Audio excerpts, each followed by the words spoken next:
कहानी है सीतापुर गांव की। सीतापुर गांव में एक बूढ़ी औरत कहती थी जिसकी दो बेटियां थीं। एक का नाम मानसी और एक का नाम मनवी था। मानसी और मनवी अब जवान हो चुकी थी। अरे दीदी, घर में पीने के लिए पानी भी नहीं है और माँ भी घर पे नहीं है। लगता है हम दोनों को ही जाकर कुएं से पानी लाना पड़ेगा। हाँ, मानवी कहती है तो तुम ठीक हो, लेकिन माँ शायद आती ही होगी। मान जंगल में लकड़ियां लेने गई थी। मनसी और मनवी के पिता का देहांत बचपन में ही हो गया था, लेकिन मनसी और मनवी की माँ ने उन्हें यह कभी एहसास नहीं होने दिया कि उनकी पिताजी इस दुनिया में नहीं है। कि तभी मानसी की माँ भी वहां आ जाती है और आकर अपनी बेटियों से बोलने लगती है। मेरी प्यारी राजकुमारी, तुम चिंता क्यों करती हो? मैं अभी पानी लेकर आ जाती हूँ। माँ, आप रहने दे, मैं पानी ले आऊंगी। हम दोनों है ना, हम दोनों ले आएंगे पानी। नहीं नहीं बेटा मानसी, तुम चिंता मत करो, मैं अभी पानी लेकर आ जाती हूँ। और वैसे भी मैं तुम दोनों को परेशान नहीं करना चाहती, यह काम मेरा है, मैं ही करूंगी। लेकिन माँ, आपकी तो बड़ी ही तबीयत खराब है, आप पानी लेने ना जाएं, हम पानी ले आएंगे। अरे कहाँ तबीयत खराब है, अब तो मैं बिल्कुल ठीक हूँ। देखो देखो, अपने पैरों पर खड़ी हूँ। बुद्धि माँ पानी लेने चली जाती है। तभी रास्ते में बुद्धि माँ को गांव का एक श्यामलाल मिलता है। श्यामलाल बुद्धि मन से बोलता है, लगता है।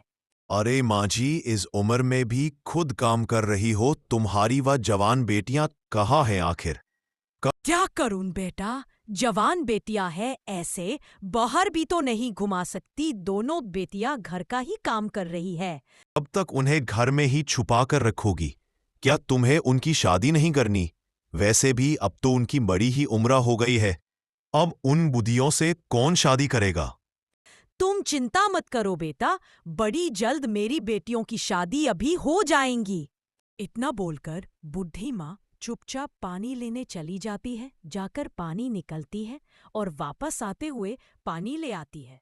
जैसे ही बुढ़ी माँ पानी लेकर वापस आती है कि तभी मानसी अपनी माँ से बोलाती है, माँ, हम दोनों मंदिर जा रहे हैं। आज सोमवार का व्रत है, आज जाकर भगवान को प्रसाद चढ़ाकर आते हैं।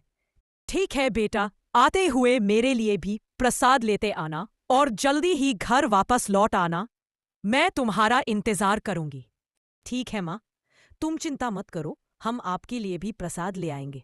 इतना बोलकर मानसी और मानवी दोनों बहन मंदिर की तरफ चली जाती है। दोनों बहनें रास्ते से जा ही रहे थे कि रास्ते में उन्हें गांव के दो लड़के छेड़ने लगते हैं।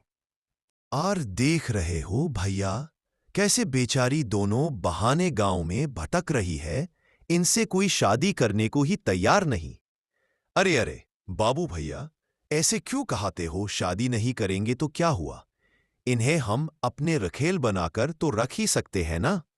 हाँ हाँ भाई, तुम कहते तो ठीक हो, लेकिन यह दोनों राजी हो तभी तो। क्यों मानसी, कब हम कह भी दो ना। वैसे भी तुमसे कौन शादी करने वाला है? और वैसे भी तुम भी दो हम भी दो, इसमें हर चीज क्या है? और बाबू भैया, क्या आपका शर्म नहीं आती?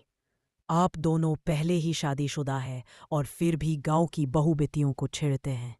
यदि कोई तुम्हारी बहन को छेड़ेगा तो तुम्हें कैसा लगेगा? हम भी तुम्हारी बहन के समान हैं।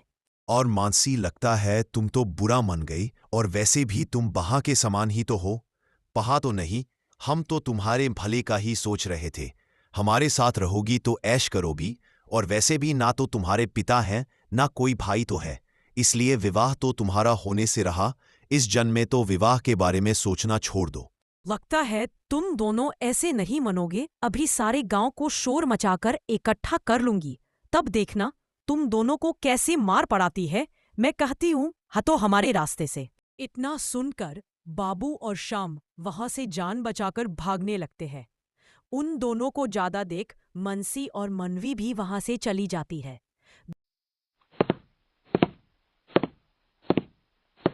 दोनों जाकर मंदिर में आरती करने लगती है।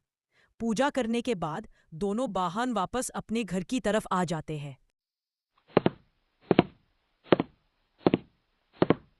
मनसी और मानवी दोनों बहाने अपने घर आ जाती है और घर आकर अपनी मन को प्रसाद देने लगती है। मनसी और मानवी की मन प्रसाद खाकर बड़ी ही खुश हो जाती है।